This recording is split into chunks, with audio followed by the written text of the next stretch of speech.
Bayangkan Anda berusia 25 tahun. Anda lulus kuliah dengan nilai memuaskan.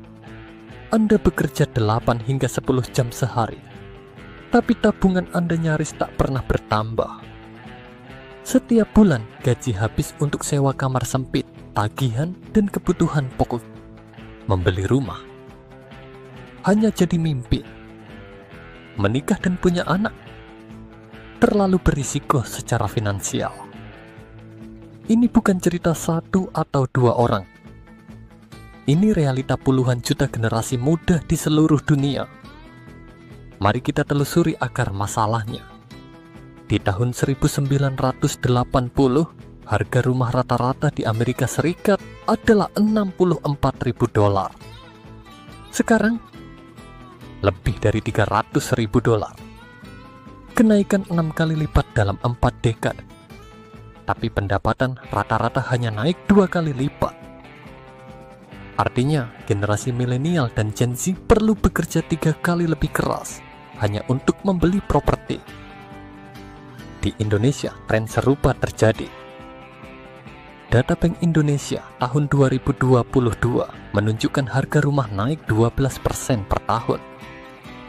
Sementara upah minimum hanya naik 5%. Tapi ini bukan sekadar masalah inflasi biasa. Ada pola sistematis yang jarang dibicarakan. Menurut laporan Credit Suisse tahun 2021, individu berusia di atas 60 tahun menguasai 43% kekayaan global. Mereka yang berusia di bawah 40 tahun hanya 6%. Ini kesenjangan terbesar dalam sejarah manusia. Bagaimana ini bisa terjadi? Mari kita lihat kebijakan ekonomi era 80-an hingga 2000. Pemerintah di berbagai negara memangkas pajak penghasilan tertinggi dari 80% menjadi di bawah 40%. Kebijakan ini menguntungkan generasi yang sudah mapan. Mereka bisa mengakumulasi aset properti, saham, dan bisnis dengan pajak rendah. Sementara itu, sistem pensiun yang semakin rapuh membuat mereka enggan melepas aset. Dampaknya, transfer kekayaan antar generasi melambat drastis. Di tahun 1975, rata-rata orang mewarisi properti di usia 42 tahun. Sekarang, usia penerima warisan naik menjadi 59 tahun. Artinya, generasi muda harus menunggu 37 tahun lebih lama untuk akses ke kekayaan keluarga. Padahal, di usia itu mereka sudah membutuhkan dana pendidikan anak dan biaya kesehatan lansia. Masalahnya semakin kompleks dengan praktik investasi generasi tua. Data Bloomberg tahun 2023 mengungkap fakta mengejutkan. 68% apartemen mewah di Jakarta dibeli oleh investor di atas 55 tahun. Mereka membeli properti bukan untuk ditinggali, tapi sebagai penyimpan nilai. Akibatnya, 20% unit apartemen kelas menengah di kota besar tetap kosong.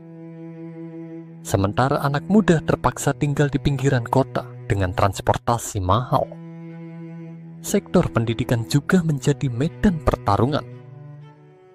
Di Amerika Serikat, total utang pendidikan mencapai $1,7 triliun pada 2023. Rata-rata lulusan membayar cicilan $300 per bulan selama 20 tahun.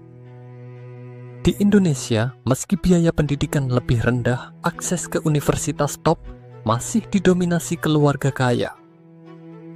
Survei Kemendikbud 2021 menunjukkan 70% mahasiswa PTN berasal dari keluarga dengan penghasilan atas. Lalu, apa konsekuensi jangka panjangnya? Pertama, penurunan angka kelahiran.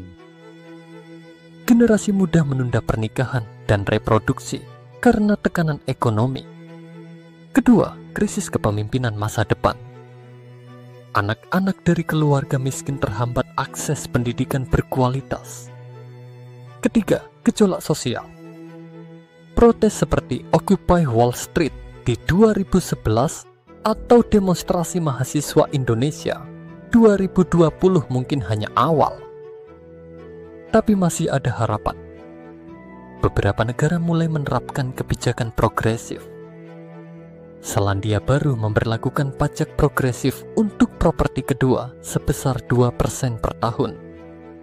Swedia mengalokasikan 30% perumahan baru khusus untuk warga di bawah 35 tahun.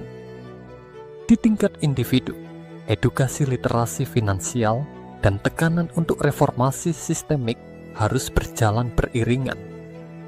Kisah ini bukan tentang menyalahkan generasi tua. Mereka hidup di era dengan aturan berbeda. Ini tentang sistem yang perlu diremajakan, tentang kebijakan yang harus lebih adil, tentang kesadaran bahwa kekayaan bukan hanya hak individu, tapi juga tanggung jawab kolektif. Jika Anda masih kesulitan menabung, jika Anda merasa masa depan semakin tak pasti, ketahuilah Anda tidak sendirian. Tapi jangan berhenti di keluhan. Mari jadi generasi yang tak hanya pintar bekerja, tapi juga melek politik ekonomi, bersuara lebih keras, memilih lebih cerdas, dan membentuk dunia yang lebih setara. Jika Anda merasa kisah ini penting untuk didengar, jika Anda ingin konten seperti ini terus ada, klik tombol subscribe dan like sekarang. Lonceng notifikasi akan mengingatkan Anda ketika kami membongkar lebih banyak fakta tersembunyi. Bersama kita bisa membuat